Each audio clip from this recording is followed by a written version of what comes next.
You are listening to KC Sports Network, proudly presented by Emprise Bank, your partner in possible. What's up, y'all? This is One Royal Way here on Kansas City Sports Network. I'm Joel Penfield. Jordan Foote joining me as always. Josh Kaiser ditched us on vacation, so he will not be with us this week. He'll be back next week. Jordan, your Miami Heat in the NBA Finals, never a doubt, right? Yeah, never a doubt, man.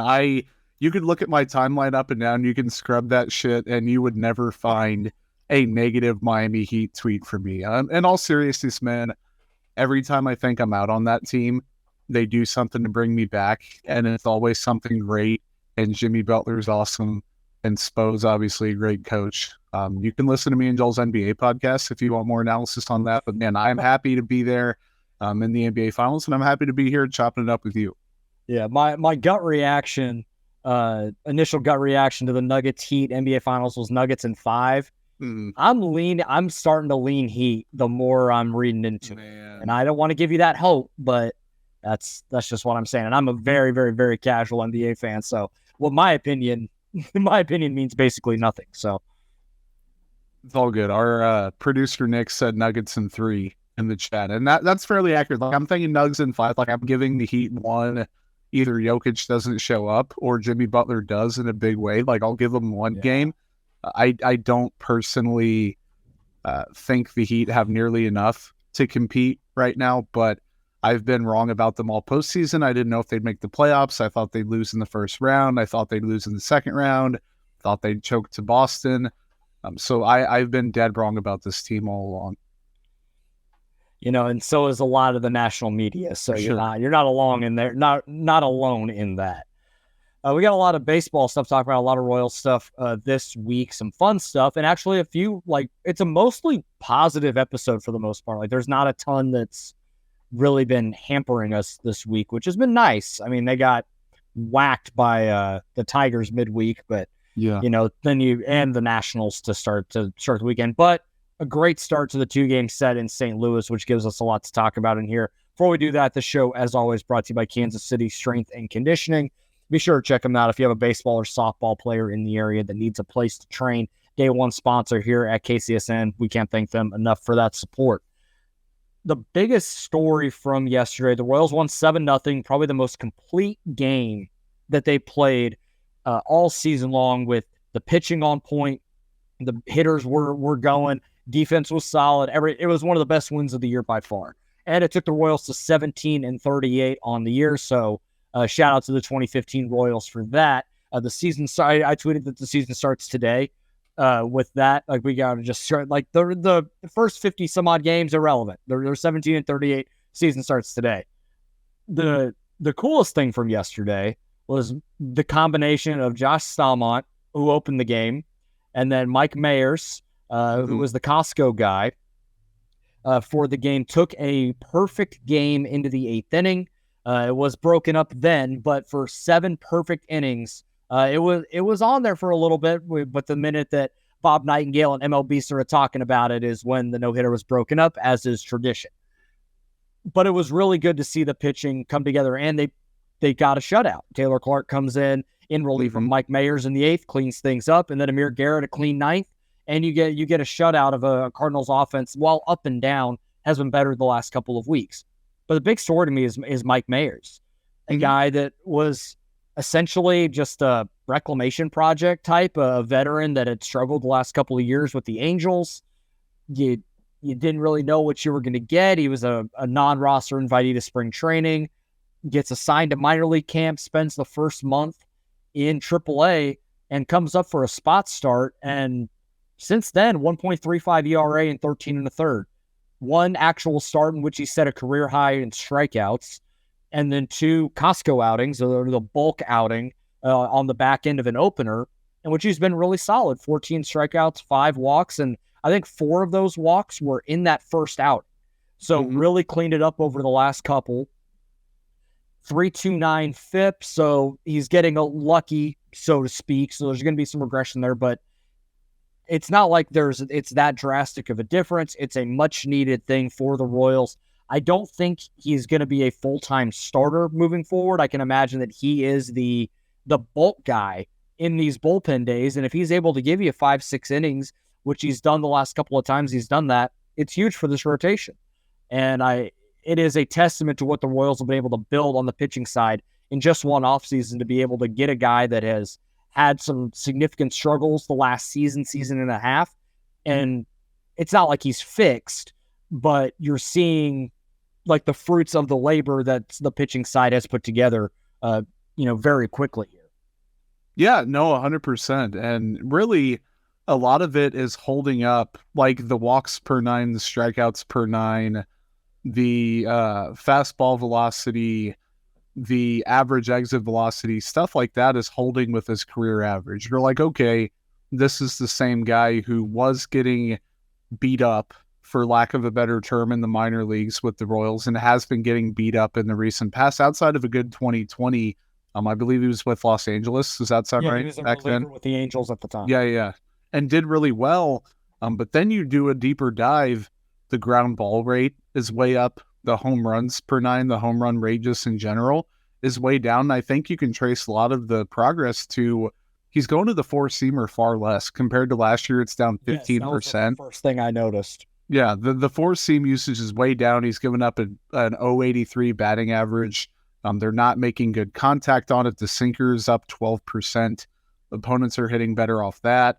His slider's also getting 2 more inches of vertical movement, rather, compared to the 2022 average. And you think that's not a big difference. Then you look at the chart and you see how high up that spiked compared to last year.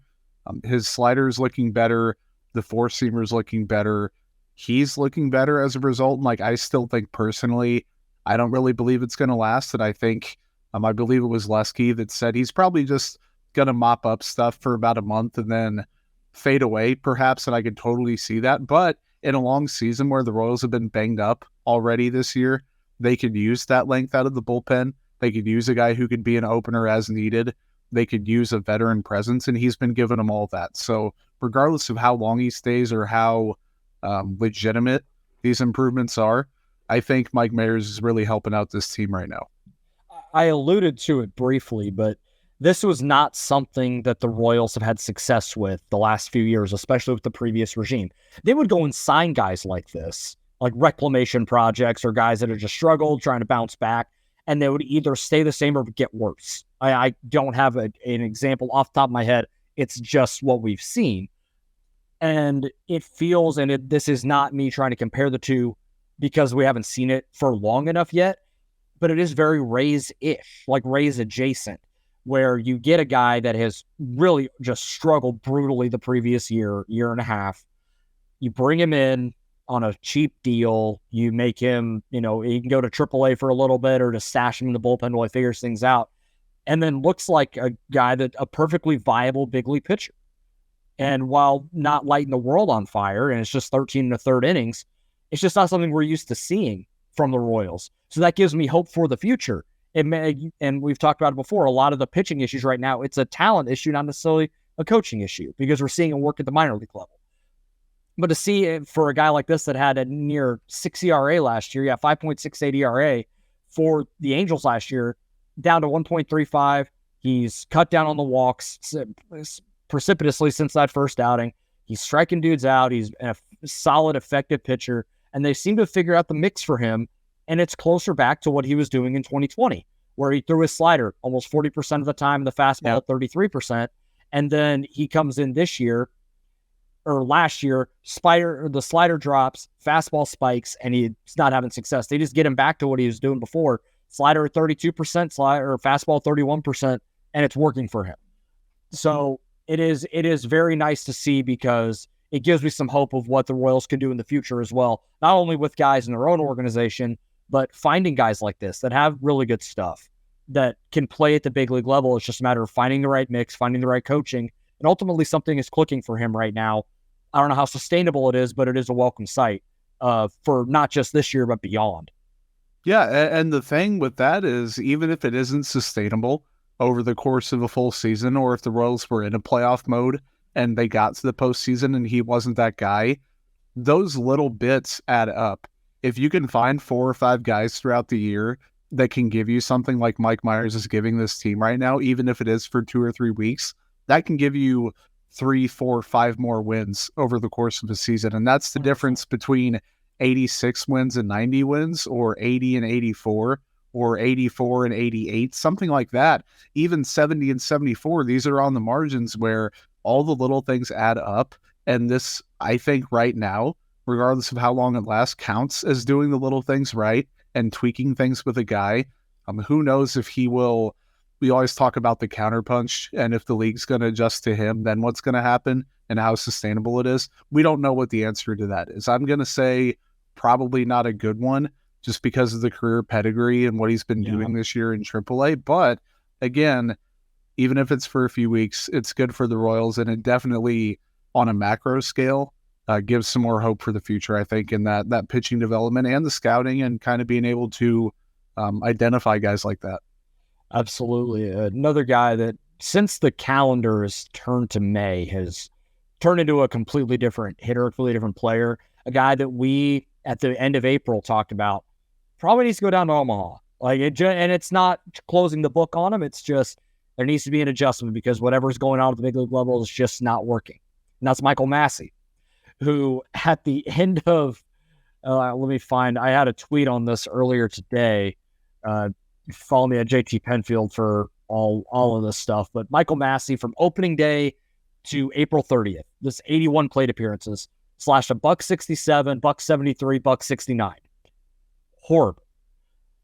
Striking out almost 39%, was walking just 1.2%. I think that was 2 walks the entire month. A 0.013 ISO. And a negative 14 weighted runs created plus. So 114% worse than league average. It was just dead weight in the lineup. And we saw a lot of that was pretty much the entire lineup that first month of the year, just really trying to find their footing.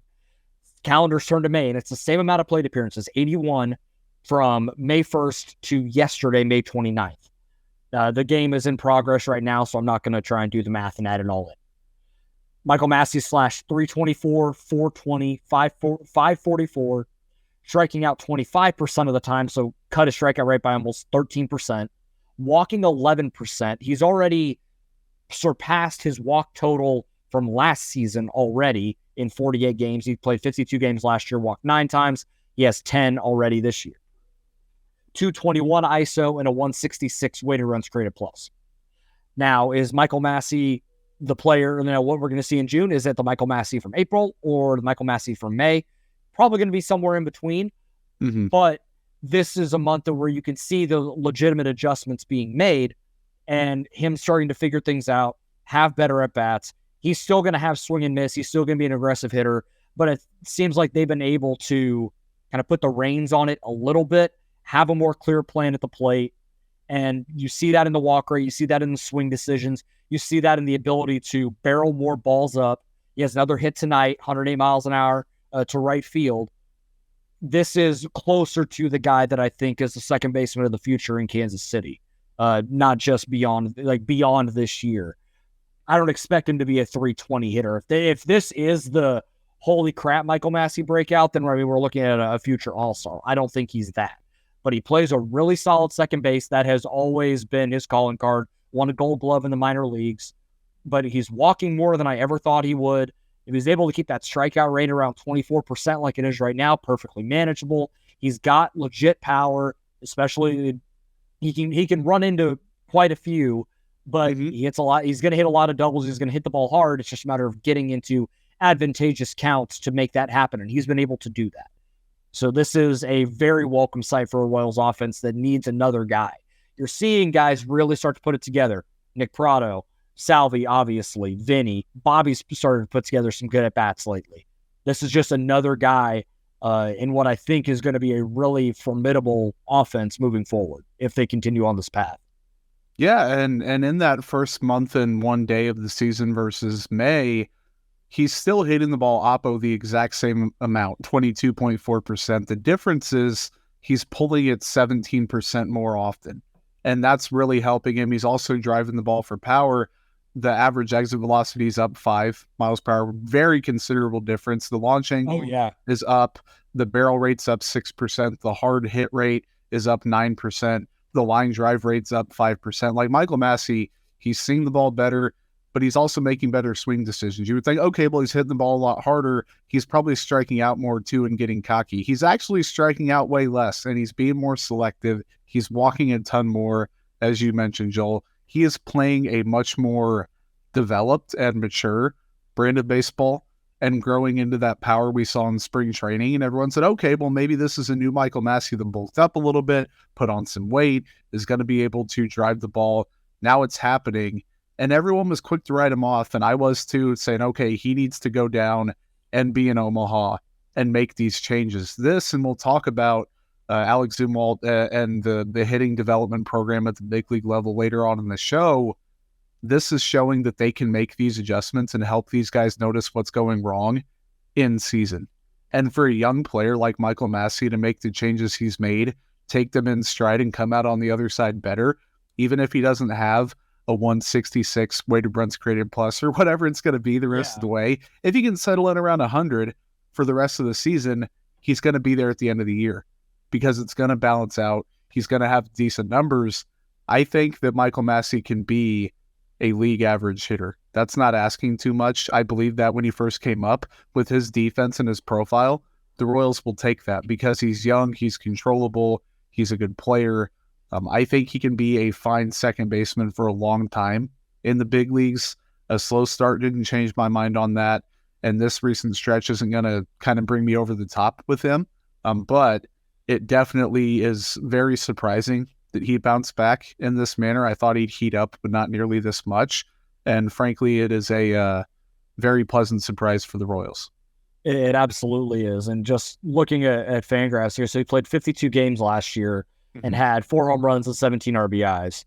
And through 48 games this year, obviously a little buoyed by his recent hot streak, but he now has 4 home runs and 17 RBIs on the season, so already matching last year's total. And his numbers aren't too far out of line with where he was last year in 194 plate appearances, /243, 307, 376. This year, 240, 296, 349. And those numbers are coming up because of what he's been able to do over the last month. 93 weighted runs created plus last year. It's 76 right now, but remember, it was negative 14 after the first month. So he had some serious work to do. Steamer has him projected for around an 88 weighted runs created plus. He's nearly matched his WAR total. And think about that with the terrible start. That's a testament to the defense. Projected for another 0.6 WAR, so a little over a 1, probably a 1.5 win player. That is perfectly manageable for second base. You know, I think he's going to be a guy that hits around 240, 250, but if he can pop you 15 to 20 homers, which I don't think is out of the realm of possibility, plays elite defense, is around a league average hitter, and that's a guy that can man second base for a very long time, especially with the guys that are around him right now that can drive the ball just as well, if not better. Yep, totally with you on that. All right, we're going to take our first break, and we will be right back after this. Thanks for listening to KC Sports Network. Make sure you download our new app. Find it on the App Store or Google Play. Just search KC Sports Network. Entertain, educate, inform. KC Sports Network. We are back, and another guy that made his 2023 debut this year was Daniel Lynch after coming back from a shoulder injury in spring training. Few solid outings in Omaha in Northwest Arkansas to get ready. Came back on Sunday, threw 5 1/3, gave up a couple runs, 6 strikeouts, 3 walks. For what Daniel Lynch has been in his career to this point, it's a perfectly good way to start. You want to see the walks come down a little, but not going to hammer the guy too much for making it his first big league outing. The slider is as good as I've seen it. His fastball played just fine. He has a lot of confidence in the changeup, which is good to see, that he's not just relying fastball slider. He's throwing his slider 32% of the time. He threw it 30 of his 90 some odd pitches. So that's nice to see. I'm not going to try and have too high of expectations, at least right now. It's one start. He's coming back off a shoulder injury. But if he gives you that every 5th day, 5, maybe 6 innings, around that, a strikeout per inning and walks 1, maybe 2 guys, that is much needed in this rotation right now.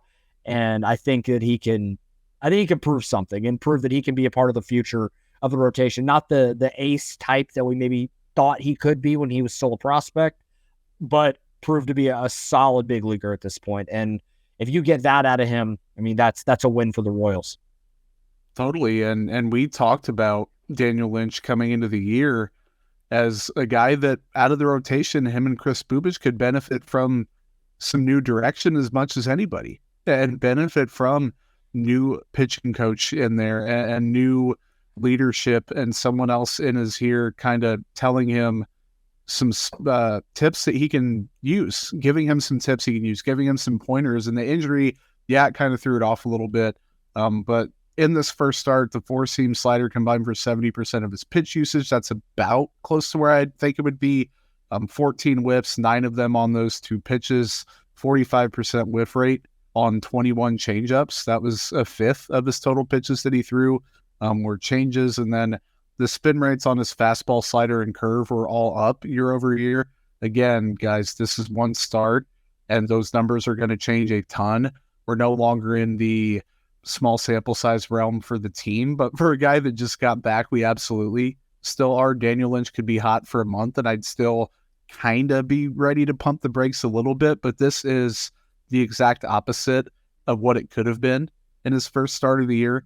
It can always be worse, which is, especially for the Royals, something that's their reality more often than not. But for Daniel Lynch to get back off an injury that wasn't an easy one, he did have to work back pretty tough from it, go through a decent rehab stint and assignment.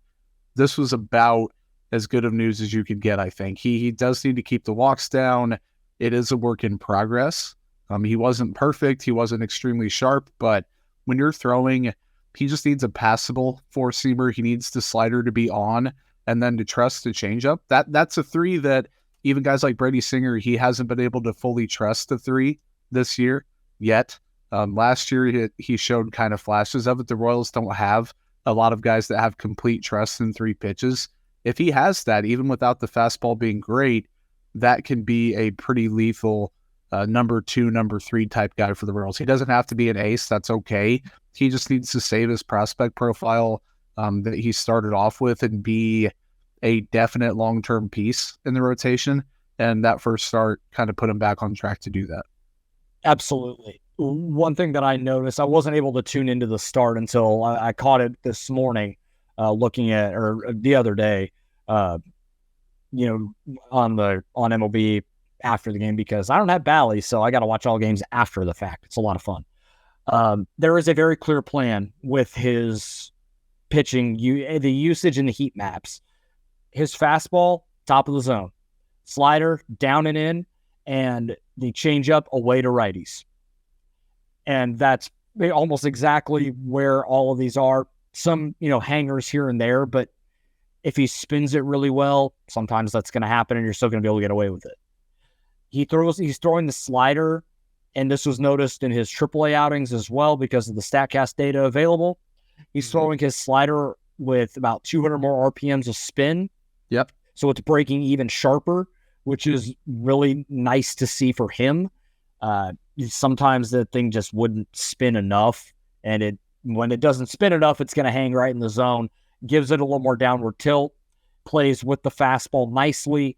And I think the confidence in the changeup right away was really telling to me, seeing he threw it 21 times, and he got some really ugly swings on it, with it fading away. And he got away a few times throwing it kind of up in the zone, like a Lucas Giolito or Chris Bubic would do at times, where it has enough shape to it and enough arm side run that you can throw it up a little bit and still get a swing.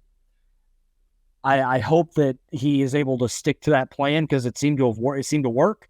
We'll know again when he goes on Saturday against the Rockies, if he's able to replicate what he did in this first outing. But some positive signs for sure for Daniel Lynch, and hope that he's able to stack a few of those and make us feel like we got another guy in the rotation every 5th day that we can feel pretty good about. At least give the Royals a chance to win. They're not going to win every start, but at least keep the Royals in a game to where they have the opportunity.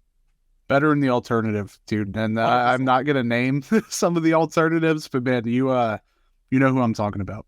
Yeah, Lord and Giles, right? Something like that. Yeah.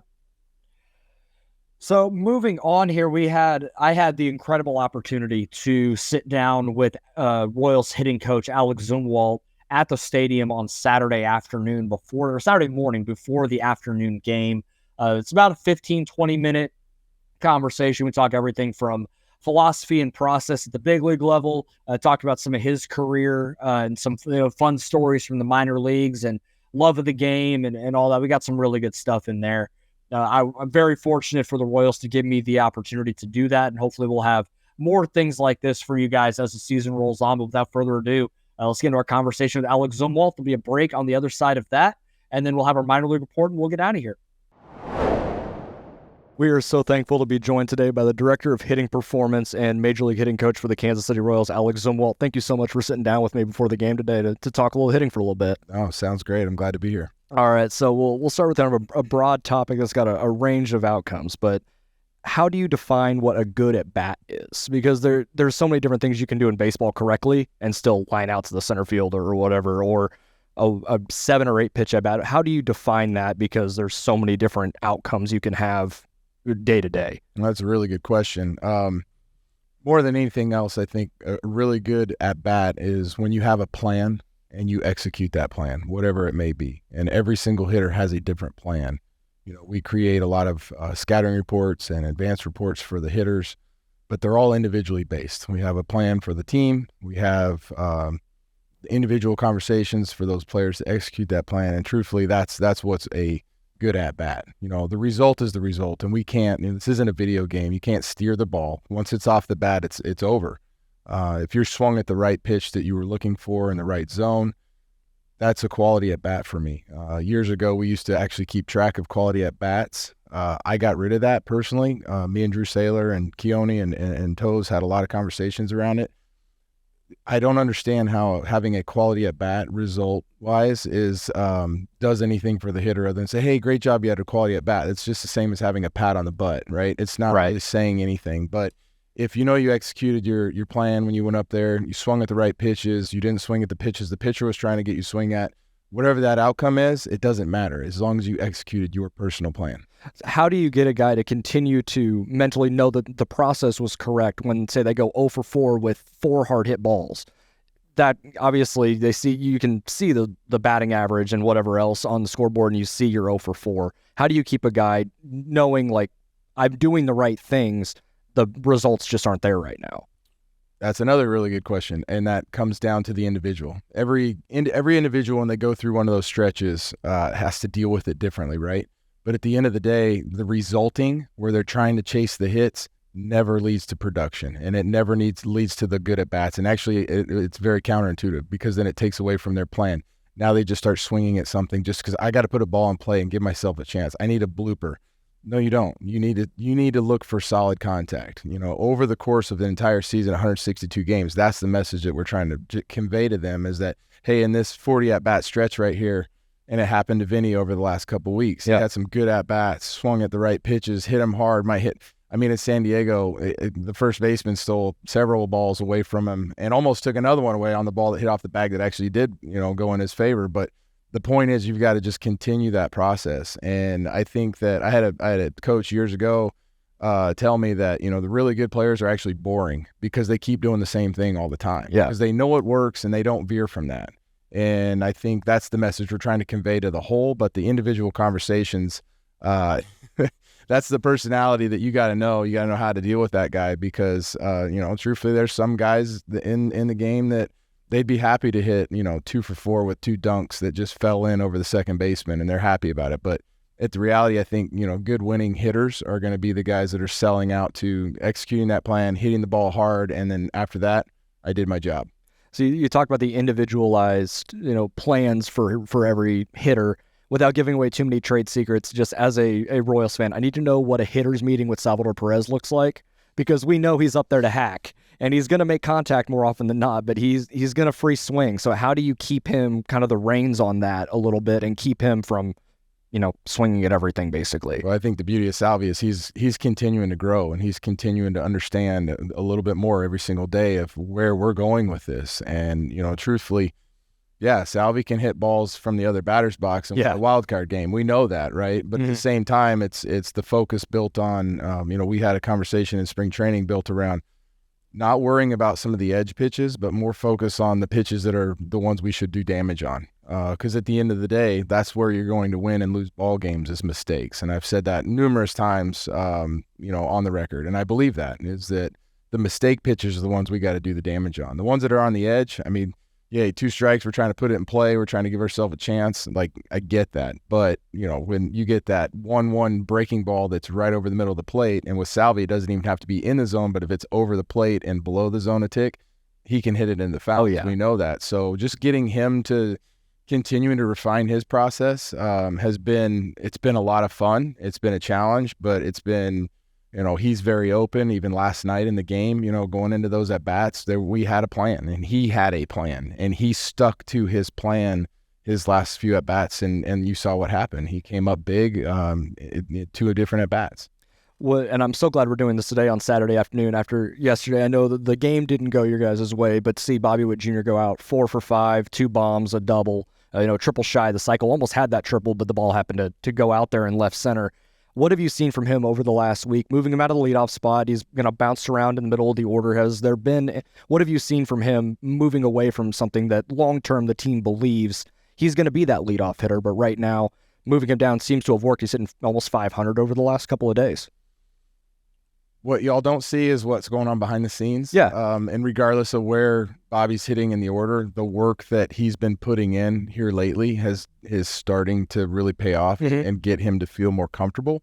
And, Bobby's a special talent. We know that. But simplifying has been his main focus since he was in the minor leagues. He's got all the ingredients to be what a lot of people think he might be, right? But what Bobby feels internally sometimes is not based on where he's hitting in the lineup. It's just a matter of him understanding his approach and just continuing to trust in what he's trying to do. We forget sometimes how young he is. Yeah. Not even 23 yet. Right. It's crazy. He's coming up here pretty quick, but Bobby is doing all the work behind the scenes to just continue to improve. And I think it doesn't matter. Like for me, it doesn't matter. And I don't get into too much with the lineup construction. I know Q's asked me a lot of really good questions this year that I haven't been asked in the past about lineup, and he's asked others as well. Like that's the beauty of Q. He asks for a lot of people's input.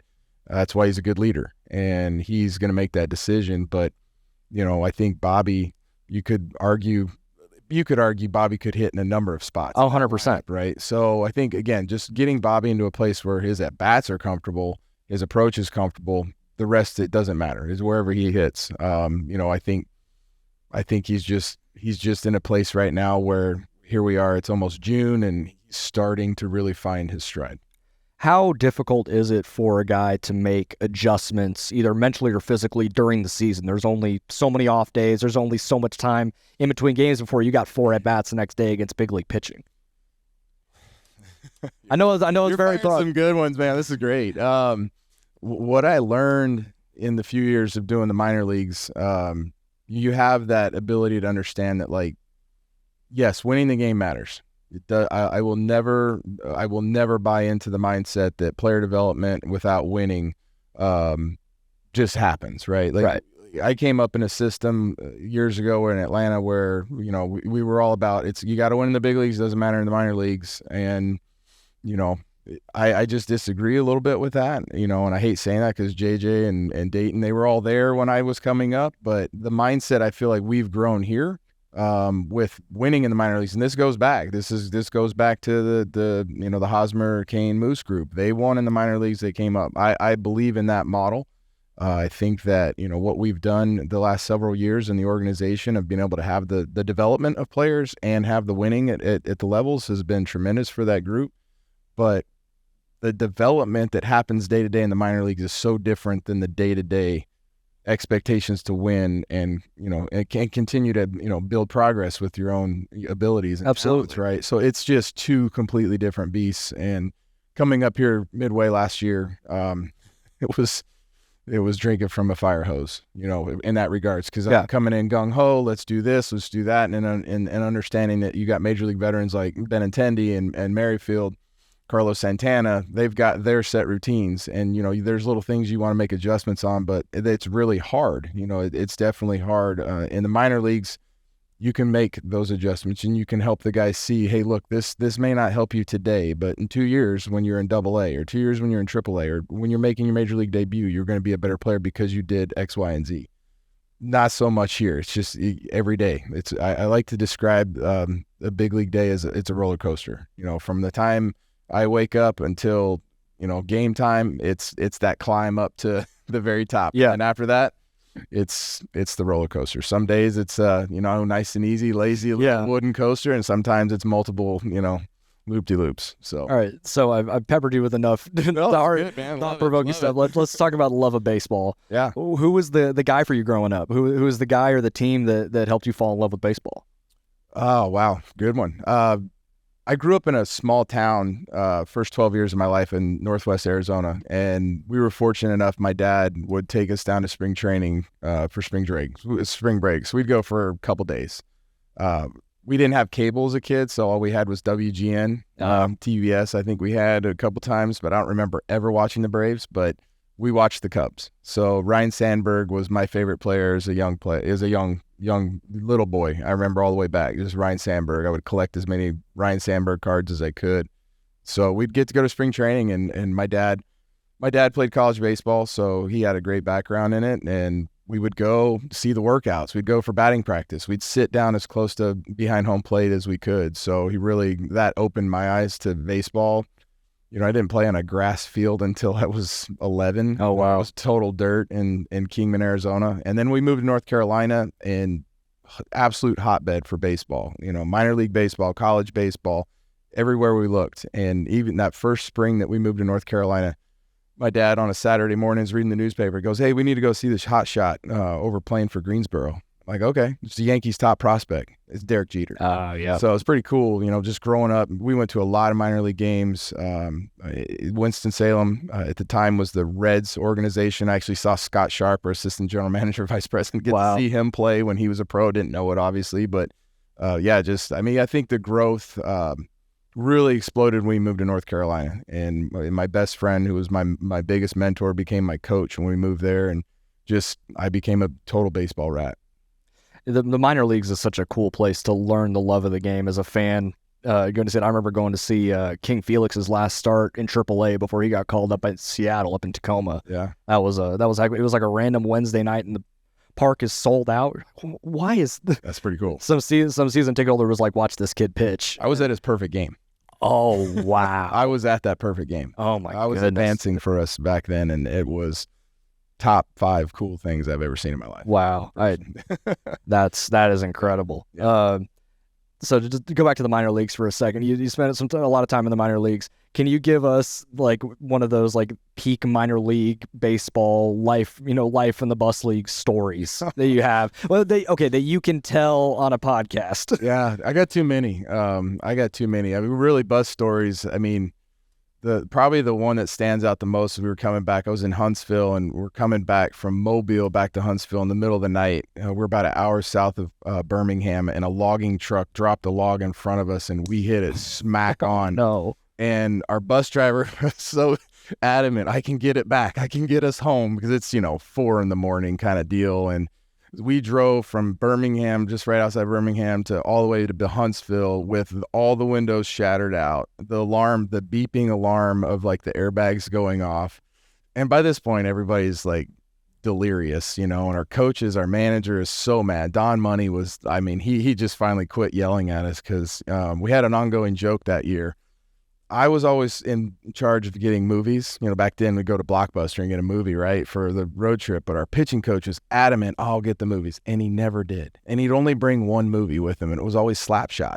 Oh. So we, in the middle of the night, everybody's laughing, everybody's mad. And then, we're just making a joke. Hey, Rich, put in Slapshot. And just Don Money had enough of us. He said he was going to throw somebody out the window, but we made it back. It took us like 3.5 hours to get back. Oh, it's not goodness. that far, but we crawled into the parking lot, because the way the bus driver says, we pull over at a truck stop, we're going to wait 4 or 5 hours for another bus to come get us. I can get us home. And I don't know how we got home that night, but we did. Yeah, it was a lot of fun. That's one hell of a story. Oh, yeah. My goodness. That's one of those you will truly never forget. Well, I spent enough time in the Southern League. I've got plenty of Southern League stories. So. Oh man. They'd ask you maybe a couple off air. If you could go back and face any pitcher in Major League history, I'm not asking you to get a knock off of them, but just to see their stuff in the box, who'd it be? Nolan Ryan, without a doubt. I mean, you know, I've watching fastball really was fascinating. Yes. Right. And, you know, I know everybody wants to talk about Bob Feller and, you know, I'm sure there's others, right? Mm-hmm. I definitely wouldn't want to face Bob Gibson. I know part of that, but I know Nolan Ryan was just as intimidating, people would say, but I really would want to see that. Cause you know, again, where my interest was really peaking as a young player was at the tail end of his career when he still had it. You know, I remember when, you know, he threw that no-hitter, and it was in 92. I've got all the cards from that Upper Deck set of all of his no-hitters. So, like, to me, it's absolutely Nolan Ryan. The two that I always go back to is Satchel Paige, just because I want to see what 103 dotted right on the middle end looks like, and then Sandy Koufax. This is that rising fastball. This is that one clip from his perfect game where that fastball is just rising up. I'm fascinated with all that because I wish we knew what their metrics were. Mm-hmm. You know, like, so we can compare to where we are right now. And, you know, all of them. I mean, shoot, I think Babe Ruth would be kind of cool to see us from a pitching standpoint. You know, you look at the numbers and you go, wow, he could have been probably a pretty special pitcher. Yeah, or anyone from that era that threw like a Bob Feller compared with like the average pitcher that was probably throwing like 86 on a good day. Yeah, who knows? Yeah, I'm not going there. You know, it's great. I'm not trying to slander anybody else, but it's just like he was the guy at that era that was throwing that hard. Yeah, I'd love to see though Nolan Ryan. That'd be pretty cool. That's a great one. Last question. We'll go again, kind of baseball history, but if you could go back and just watch one moment, you're in the stands in your favorite spot. What moment would you want to go back and watch? Oof. It's cool because I think that's a really good question for me because I was watching the game when Sid Bream scored. I was watching that game at my grandmother's house. Wow. For the Braves beating the Pirates. Like, that was really cool to see it on TV, right? I was watching the Joe Carter home run on TV. Those are two really special ones. Man, I don't know. That's I think honestly seeing the Sid Bream might be that for me, and it might be because deep down I'm still a Braves guy, but like seeing him score and having zero chance, like poor guy was hobbling around, and you know, that definitely was a pretty cool moment.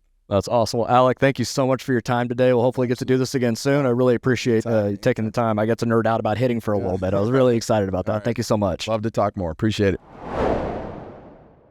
Thanks for listening to KC Sports Network. Make sure you download our new app. Find it on the App Store or Google Play. Just search KC Sports Network. Entertain, educate, inform. KC Sports Network. Thanks once again to Alec Zumwalt for sitting down with us to talk a little hitting and had the opportunity to do that. It was so cool. One of my favorite things I've ever had the opportunity to do in this role or job, if you want to call it that. Very, very fortunate to do that. It was cool. I had a couple things that jumped out at me. Do you want to chat about the interview? Yeah, I guess you were there, but I think just the lead off, I believe it was your first question of what's like the approach at the plate and what makes a successful at bat. And he was just like, I love that he didn't go for one specific thing. And he said, whatever the plan is, did you execute that plan? And that it changes for every player. And then kind of he peeled back the not getting too caught up in the results. He put a good emphasis on that and doubling down on the belief in Bobby Witt Jr. and having the right tools for success. And just everything he said, even the Salvador Perez stuff about, okay, well, he's still going to swing at everything and he's shown that he can make contact on that, but he's still willing to listen. Like, if anything, you could peel every other piece back of the interview. I think it reiterated for me that I do think he's the right person for the job, and he's doing a good job. I don't think there should be any doubt that he's the right person for the job. But if there was, I think he says all the right things, and I believe he's also doing the right things as well. Yeah, it gave me confidence in the future of the organization beyond him. Like, because if they still believe in him, that means I think Q is still in a good position here. Mm-hmm. We've gotten to talk to him, and it's just a solid guy. We haven't gotten to talk to Brian Sweeney, but it's just, you can see everybody pulling in the same direction. with the process and the plan, and they are able to stick to that, and they know what they need to do. And collaborate. That's something they weren't always doing. Yeah. Exactly. So this, to me, feels like this is a solid group to move forward with on the coaching staff, and the players seem to all really, like, they listen, and whatever they are saying resonates with them, which is a huge key. It's not like we're listening to, nothing is falling on deaf ears, it seems like, which seems like that had been the case in the past with certain coaches. So we have the right group in place. And I know that it's not leading to wins right now. I get it. It's frustrating for all involved. I don't think that's lost on anybody listening here, but it makes me feel more confident in what's going to happen moving forward in this season as well, that the right people are in place to help the Royals get back to prominence. Yeah, and I think also you touched on having the right group of coaches and leaders in place. Even he mentioned, without like straight up going out and saying it, but he did mention those names like a Whit Merrifield, a Carlos Santana, guys like that, and Andrew Benintendi, where you have these veterans. And then I think he mentioned the phrase like drinking from a fire hose or from a garden hose or whatever you use, of you're hitting the ground running.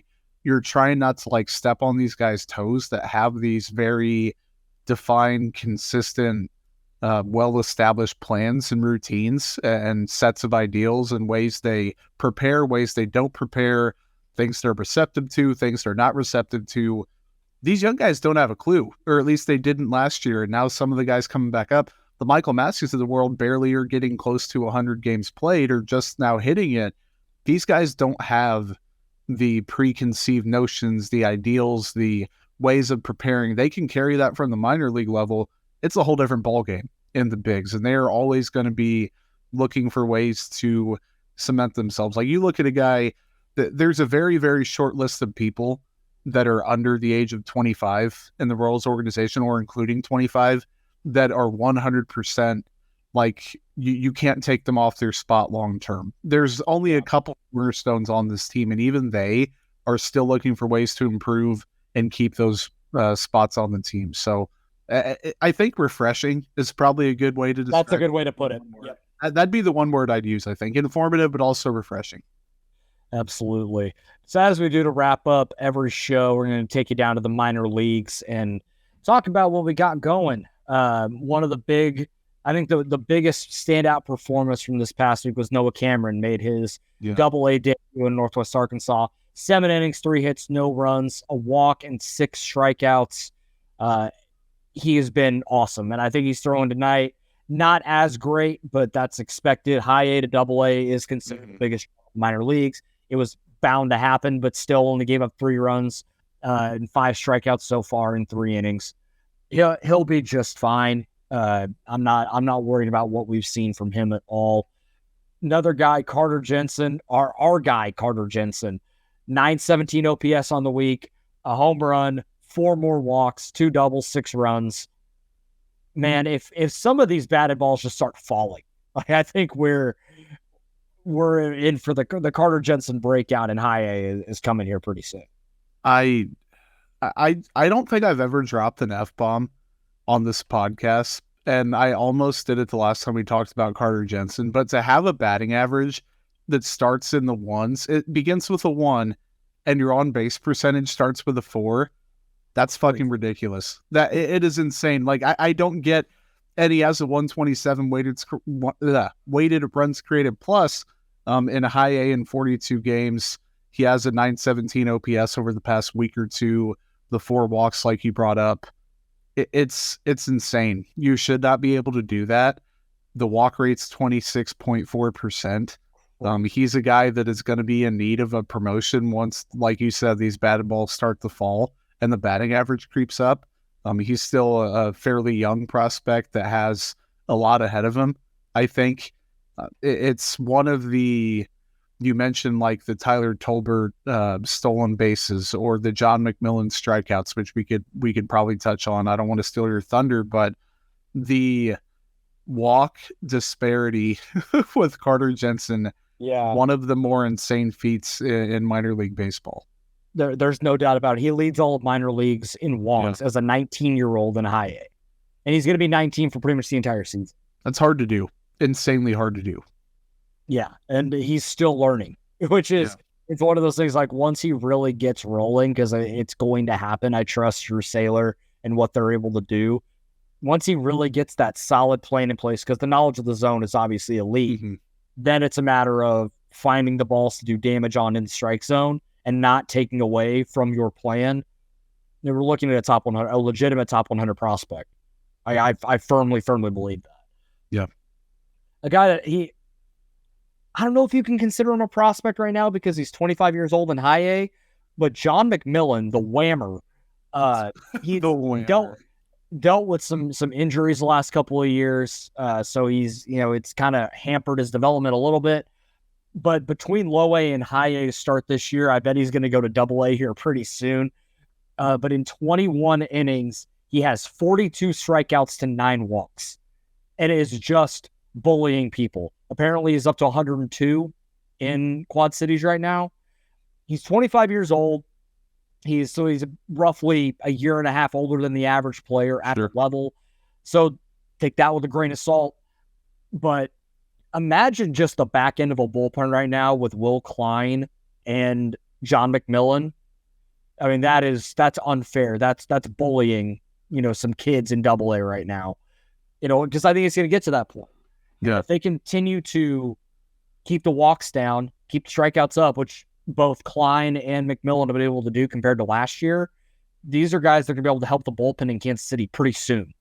The arms are coming, guys. Like, I know it may not see, we may not see it right now because we're missing the forest for the trees because the big league pitching has been so god-awful for the most part the last 2 seasons. I mean, they're there, but they're in high A. They're trapped in double A. We have Mazzucato going in low A. But again, you can see the plan. Like, just for example, in 31 innings last year, John McMillan had 45 strikeouts and 38 walks. This year, 10 less innings, but 9 walks compared to the 42 strikeouts. Like, that is the kind of stuff that you can go, oh, what the Royals are doing and the plan that they have in place for these guys is working. It's just so far away for anyone that doesn't follow the minor league super closely to notice. And it sucks that that's the case, but I'm just here to tell you, it's coming. It's there. Like, you can see the plan in place. Yeah. Well, and even a Dylan Coleman, and granted, he's walking almost 8 batters per 9, but like 2.38 ERA in AAA, he's striking out almost 18 per 9. So like, he's back to being the dominant, but also kind of scary Dylan Coleman in a good and bad way. Like, the Royals have power arms, they have finesse arms, they have intriguing pitch mixes, they have, guys that rely on just 2 pitches. They have everything that is required to have an intriguing bullpen in a few years. Like, it's just because the big league staff, they don't spend a lot of money because they aren't ready to contend. And by all accounts this year, they were right on that pretty much for the most part. Like, they'd be a better team if they would have spent money, but it wasn't going to make them a contending club. They have guys that they still don't know everything about, that they're kind of forcing out there to say, hey, put up or shut up. They have these reclamation projects. Like, you look at the investments they're making and the decisions they're making, it's no wonder they aren't winning much as a club, or why the bullpen hasn't been great, or the starting rotation hasn't been very good. But they do have guys that could come up. The Royals farm system, everyone says, oh, bottom 5 farm system, they don't have any premier prospects. Like, they may not have a ton of top shelf guys in the farm. They have a lot of like tier 2, tier 3 guys, though. They can be legitimate the Michael Masseys of the world. Yes, they can be the Nicky Lopez's of the world, the Michael Masseys of the world, the Josh Stalmonts when he's a depth piece of the world, the Dylan Colemans, like the guys that you may not get the 90th percentile break or the 100th percentile break, but like if you get the 65th or the 70th for those guys, they're going to be 70th percentile players. Like, they're going to be 60th percentile players. They're going to be average to above average guys. You collect a lot of those and you hit on a Vinny Pasquantino or Frank Mazzucato or a Bobby Witt Jr., a combination of those guys.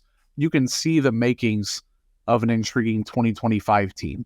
The timeline keeps getting pushed back a year for various reasons, I think, but the farm system's not as bad as people are letting on.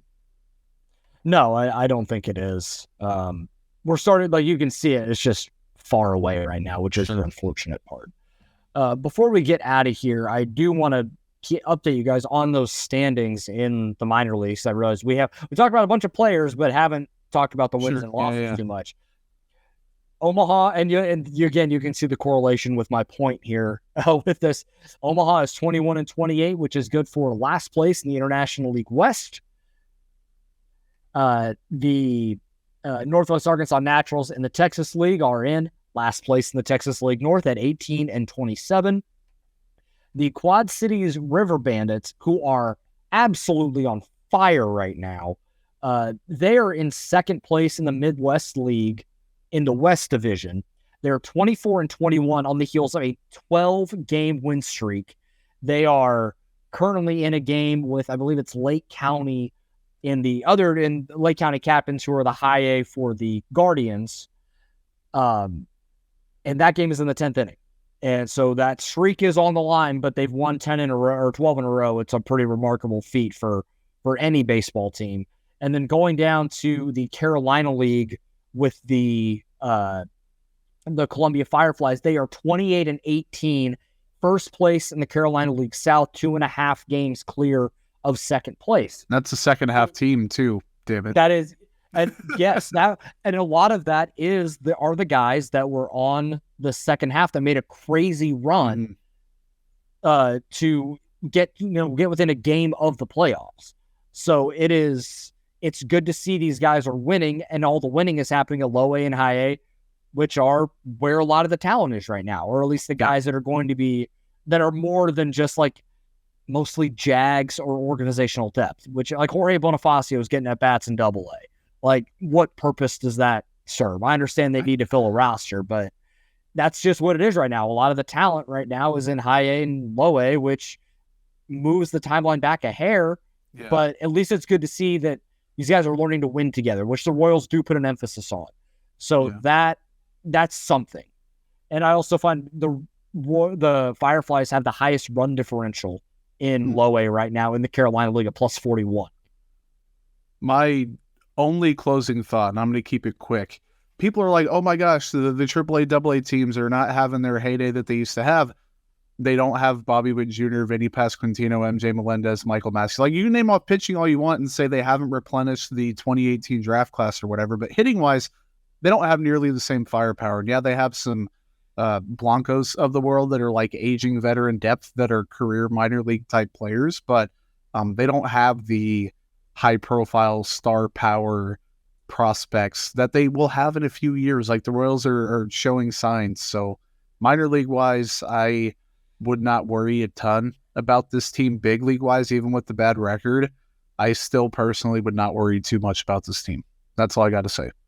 Yep, I think that's a good thing to end on. Thank you to everybody for listening to this. Hope you enjoyed the Alec Zumwalt interview. Again, one of the coolest things I've had the opportunity to do here at KCSN. Be sure to like, rate, review, subscribe, all of those good things on all platforms, on YouTube, Spotify, iTunes.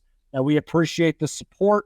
Be sure to support everything we do here at KCSN. We have all of your Kansas City sports needs, college and pro. Thank you guys so much, and we will talk to you next week. Thanks for watching this production of KC Sports Network, the fastest growing sports media network in Kansas City. Check out these videos that feature our team of more than 15 former players, insiders, and analysts, bringing you the best Chiefs coverage you can find. Entertain, educate, inform. KC Sports Network.